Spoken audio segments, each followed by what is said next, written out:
குடகனாறு பகுதியில் சட்டவிரோதமாக கழிவுநீர் கலக்கப்படுவதால் ஆற்று நீரை பயன்படுத்த முடியாமல் போயுள்ளதாக பொதுமக்கள் மற்றும் விவசாயிகள் குற்றம் சாட்டுகின்றனர்.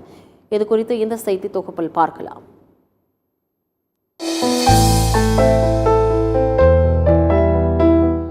திண்டுக்கல் மாவட்ட விவசாயிகளின் முக்கிய பாசன நீர் ஆதாரமாகவும் சுமார் 300 கிராமங்களின் குடிநீர் ஆதாரமாகவும் விளங்கி வருகின்றது மேற்கு தொடர்ச்சி மலையின் அடிவாரத்தில் உள்ள கன்னிமார் ஓடையிலிருந்து உருவாகும் குடகனாறு.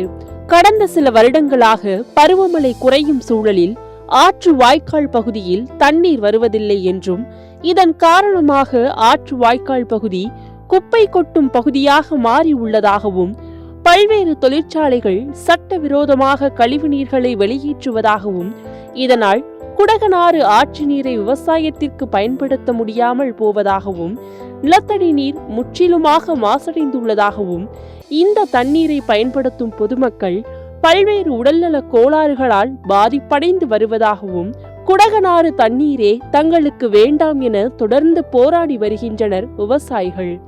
இதுகுறித்து பொதுப்பணித்துறை அதிகாரிகள், மாசு கட்டுப்பாட்டு அதிகாரிகள் மற்றும் வருவாய்த்துறை அதிகாரிகளிடம் பலமுறை புகார் அளித்தும் போராட்டம் நடத்தியும் தற்போது வரை எந்த ஒரு முறையான நடவடிக்கையும் எடுக்கவில்லை என்றும் வேதனை தெரிவிக்கின்றனர் விவசாயிகள் மற்றும் பொதுமக்கள், சமூக ஆர்வலர்கள்.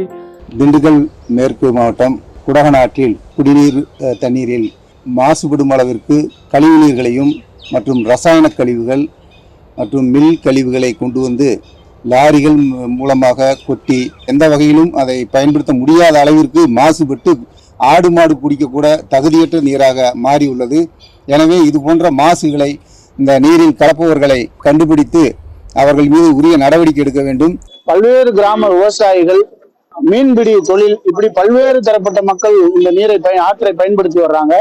ஆனா இந்த கடந்த சில வருடங்களாக தொடர்ந்து இந்த ஆற்று பகுதிகளில் ஆங்காங்கே வந்து ரசாயன கழிவுகள், தொழிற்சாலை கழிவுகள்லாம் கொட்டப்பட்டு இந்த நீர் மாசடைந்து வருகிறது.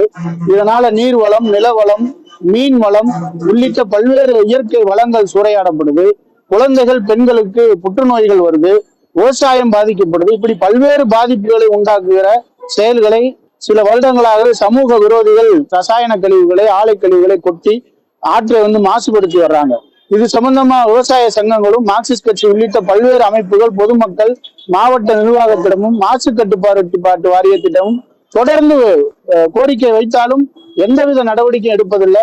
இந்த ஆற்றை சுத்தப்படுத்தி பாதுகாக்க வேண்டும். இல்லை என்று சொன்னால் நாங்கள் இப்பகுதியில் இருக்கக்கூடிய பாசன விவசாயிகள், அதே போல குடிநீருக்காக அந்த பகுதியில் இந்த தண்ணீரை சார்ந்து இருக்கக்கூடிய பொதுமக்களையும் திரட்டி மிகப்பெரிய போராட்டத்தை மாவட்ட ஆட்சியர் அலுவலகம் முன்பாக நடத்துவோம்.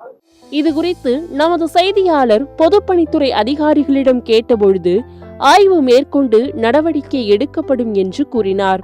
எனவே ஆற்று படுகையையும் நிலத்தடி நீரையும் தூய்மையாக பாதுகாக்கும் பொருட்டு குடகனாறு பகுதியில் கழிவுநீர் கலப்பதை தடுக்க வேண்டும் என்றும் கழிவுநீரை திறந்துவிடும் தனிநபர் மற்றும் நிறுவனங்கள் மீது அதிகாரிகள் உரிய நடவடிக்கை எடுக்க வேண்டும் என விவசாயிகள், பொதுமக்கள் மற்றும் சமூக ஆர்வலர்கள் கோரிக்கை விடுத்துள்ளனர்.